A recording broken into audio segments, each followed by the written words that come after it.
Speaking about more, Aditi. What's up, Aditi? Aditi, do you disagree with that? Like, if Joe Flacco balls out, it's his job, right? Yeah, why wouldn't it be? Yeah. No. I mean, And I I think think it's a that slam there's dunk. just, it's sort of like it reminds me of in the preseason when I was watching Washington and it was Sam Howell and Jacoby Brissett. And you could see that Sam Howell had this level of athleticism to him, deceivingly athletic, that he could do all these things, that he's young, whatever. But the huddle just calmed down with Jacoby Brissett. And the operation was just smoother with Jacoby Brissett. And I think that that's one of those things that you get with a Joe Flacco. He's seen every defense there is to see. He's been in every experience that there is. Like Robert Griffin said, he's a Super Bowl MVP. Nothing's going to scare him. Nothing's going to cow him. He knows how to talk to his teammates. All of that counts for something in a situation like this.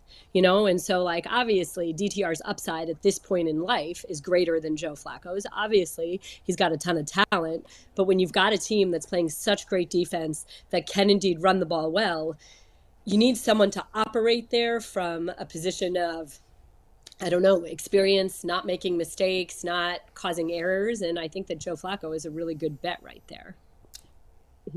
Yeah, sorry. I'm like, that's what we call in television a false out. I was like stopping to let you go. And then I was like, yeah, I apologize. It's all good. The calming effect that you talk of, Aditi, I think it's particularly important with this team because you have so many other pieces that are competent. When you look at the defense, Right. Joe Flacco has to be thrilled to know that he's playing with a defense like the one he has. And when now you put the leader of any team, I know there are other leaders, but to me, the leader of a football team is your quarterback. He sets the tone on offense. I know you can have a leader on defense too, but I just think that I think it's going to change everybody's perspective when they look into the huddle and say, oh, okay, now that's a grown-ass man with a real resume, with real accomplishments. Let's go get this. Completely agree with you. And I said this last week, Jay, I don't think you were with us last week. I was recalling that week 2 game last year that I was on the sideline for when the Jets were down 2 touchdowns with less than 2 minutes to go. And I vividly remember Joe Flacco walking up and down his sideline, telling his teammates, we've still got time. We're not out of this. We still have time. Wow. And it was just that level-headedness. It was, again, it's the experience because he's done that before. He's led those game-winning drives. He's had these crazy comebacks. So he's speaking from a position of, okay, it is indeed possible, but also just to know you need to go talk to your teammates right now. You need to settle them. You need to remind them the game isn't over until the game is actually over, until the clock says 0, 0, 0. Yeah. So all of that counts for something. You're completely right. Do you think you'll have a little boost? We just talked about it before you got on the DD. It's something to be said for you being out of the game, your phone doesn't ring anymore, and you kind of imagine that that's it. I had a nice career, and this is it. And then you get that call, kind of like Kareem Hunt got, and he comes back and he's rejuvenated. Do you think there's a little piece of Joe Flacco that's like he's going to cherish this opportunity and really make it special for him because he didn't expect to be here? 100%. I mean, wouldn't you? Every chance that we get, it's an opportunity to do what you love. And he openly said the first time he talked to the Cleveland media, he said, I was surprised that the phone didn't ring. So there's a piece of pride there that he feels that he can still do it. I'm sure he's watching quarterback play around the league and thinking, hey, I can still do this. His kids are of an age where they can actually watch daddy do what daddy does. And so that is part of the motivation as well, to be able to have his children see what he's sacrificed for, what he's worked towards. And it's the opportunity to help a team. It's like you just said, this is a team that right now has all the pieces except for the quarterback.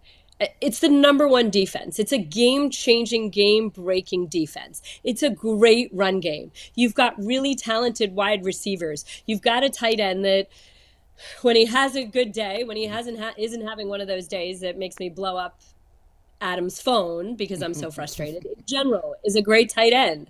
And so all you need, as I keep saying, is competent quarterback play. Joe probably thinks he could step in here and do something. Right. This could really be one of those moments. And so why not? Aditi on the other side of the I'm ball. bullish on him. I really like him. I'm sorry, Mikey, I'm cutting you off. But I am such a huge personal fan of Joe Flacco's. So you know how much I love DTR. You know that he's a young kid that I really want to see ball out and all of that. But right now is like Joe Flacco is clearly on the tail end of his career. I would love to see him succeed. What a story it would be. It would be. Aditi, on the other side of the ball, we have two of the best pass rushers, frankly, of all time in this game between Aaron Donald and Myles Garrett. I'm going to ask you a completely hypothetical question here, but at the peak of each of their powers, so you got the peak Aaron Donald and you got peak Myles Garrett. If you were a NFL GM and had to build a defense around one of those two superstars, who would you choose to build your defense around? Oh, come on. That's like asking me which child is my favorite child. Which child's your favorite child? I'll ask you that too. Yeah, depends on the day. There you go. It's too, ordinarily I would say that I'd pick Myles by virtue of the position that he plays, because I feel like in general that can be more impactful. But then you think about everything that AD has done and the human being that he is and how much he does in the community. Not that Myles doesn't, but Aaron Donald is one of the true gentlemen of the National Football League, and the way that he works. But again, I say that it's not that Myles doesn't work. It's not that Myles isn't as committed. It's not that they're very similar in certain ways too.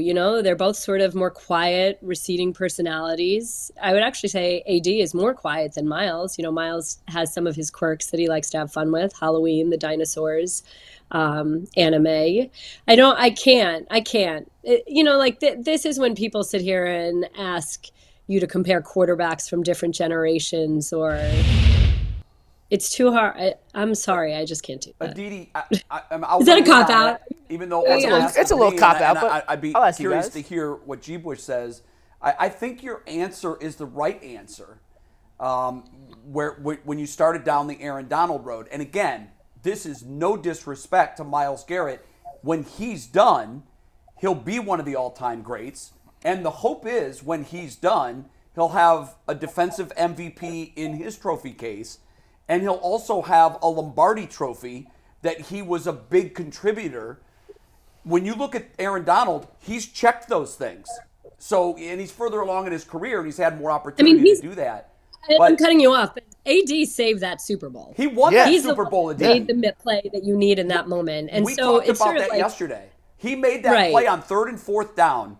And if he doesn't make either one of those plays, Joe Burrow completes the game-winning and Super Bowl-winning touchdown throw.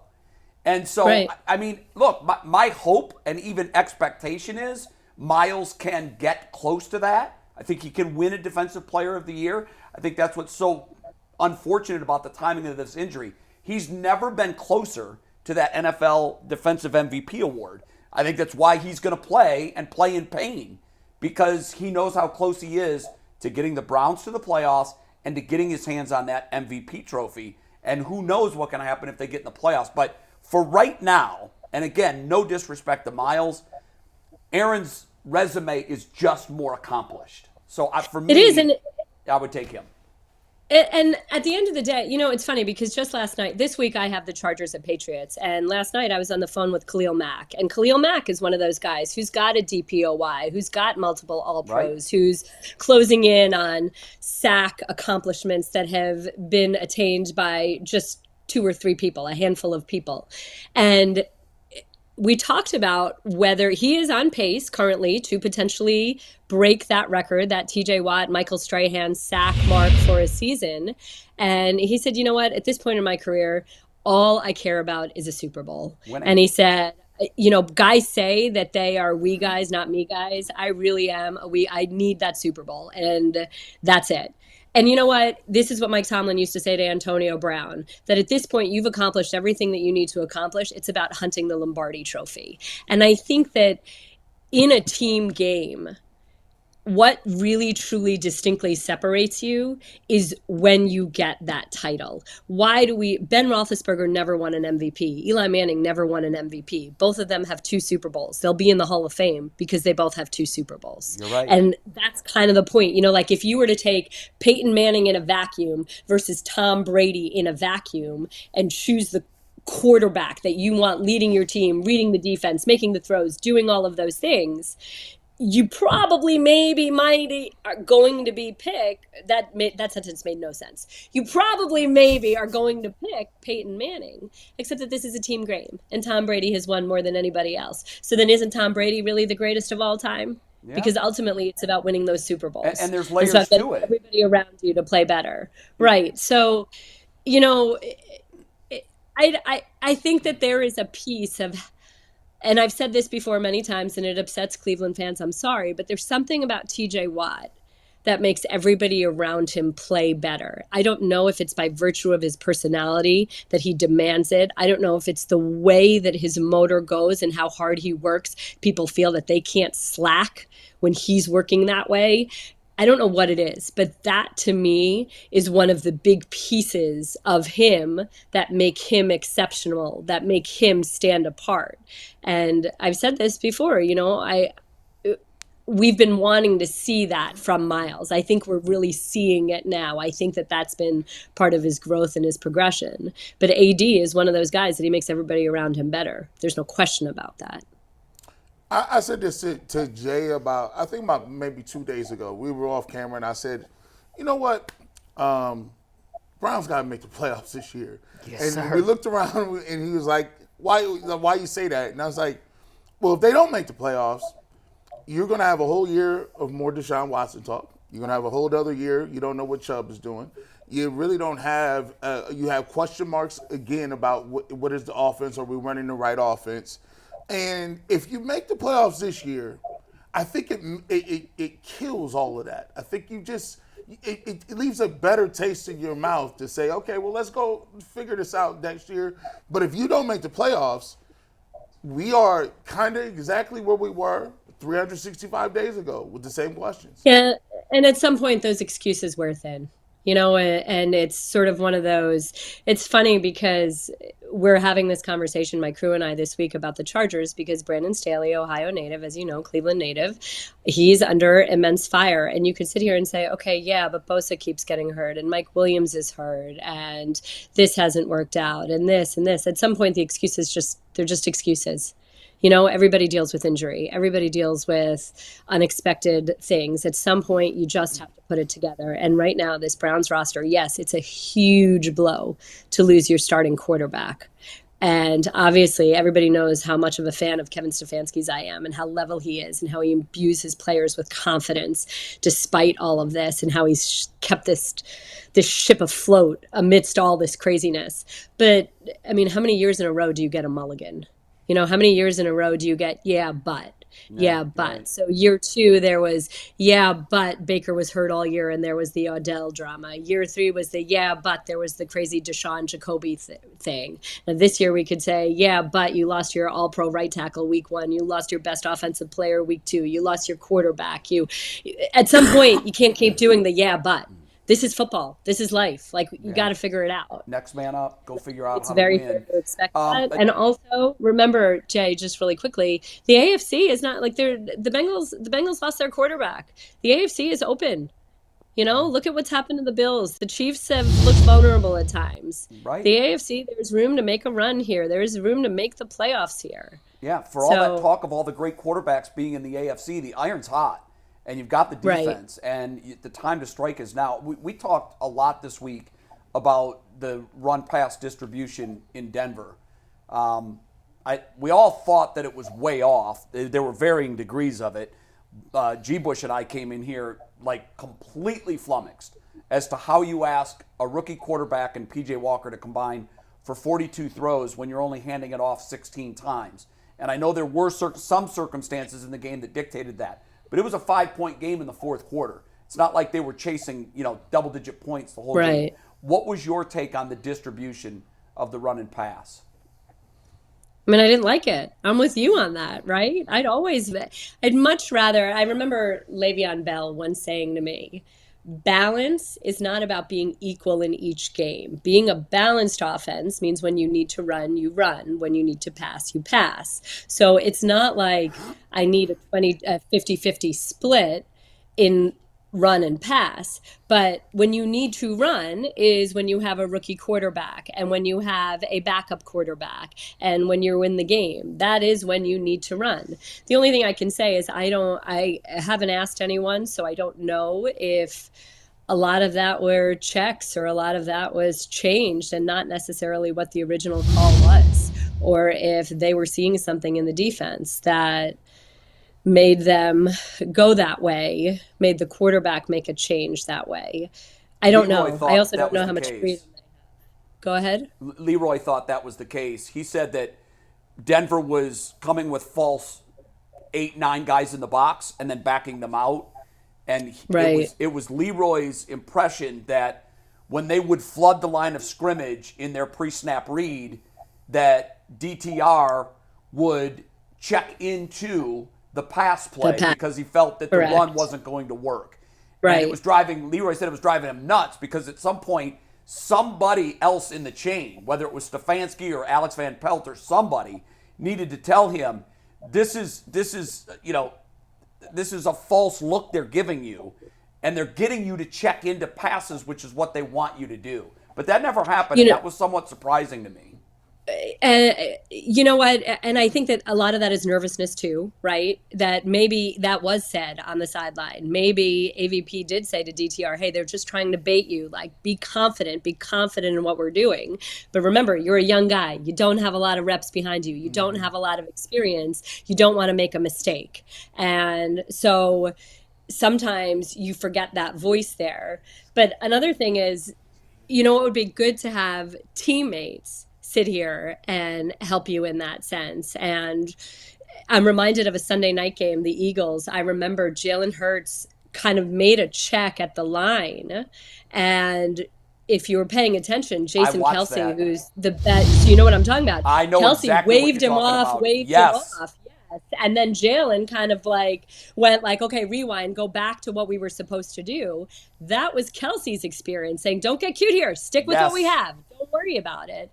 And while the Browns do have a seasoned line, they don't necessarily have that center that's a Jason Kelce or a Marquise Pouncey or a guy that's done it at a high level for 10 years. Good point. Yeah, and I know exactly what you're talking about. And I made a mental note of that, too, about how it doesn't always have to fall on the quarterback. I saw a game on Sunday where a running back came up to a young quarterback and said something in his ear, and whatever play they checked into, it was actually a run to the running back who took it for 15 yards. And I thought those are the little things that teammates can do that are veterans that can help these rookie quarterbacks along.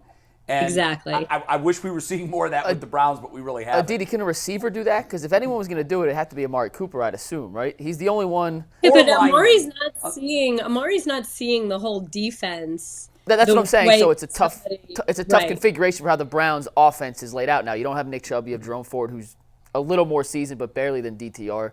That's why I think Joe Flacco coming into play, in theory, can solve a lot of issues just by his pure knowledge and 18 years experience. He's going to see that stuff. Right. Guys, I hate to do this, but someone's in my house and they keep screaming for me, so I'm a little bit concerned. Uh-oh. Now we're concerned. So text us to make sure that you're okay. Because if you're not, we'll call the authorities and we'll get them there. I mean, we could take a pause and I could say, is everything all right? But my phone is blowing up. Apparently, there's a fake Instagram account about me now. Oh, wonderful. All right, you got bigger fish to fry, Aditi. You go take care of that. Thank you for spending time with us. If a fake Aditi Instagram tries to follow you, report it or something. It's I not will. Me. I'm going to report it anyhow, even if they don't. Aditi, have a good call on Sunday. Bye, guys. See ya. Thanks so much.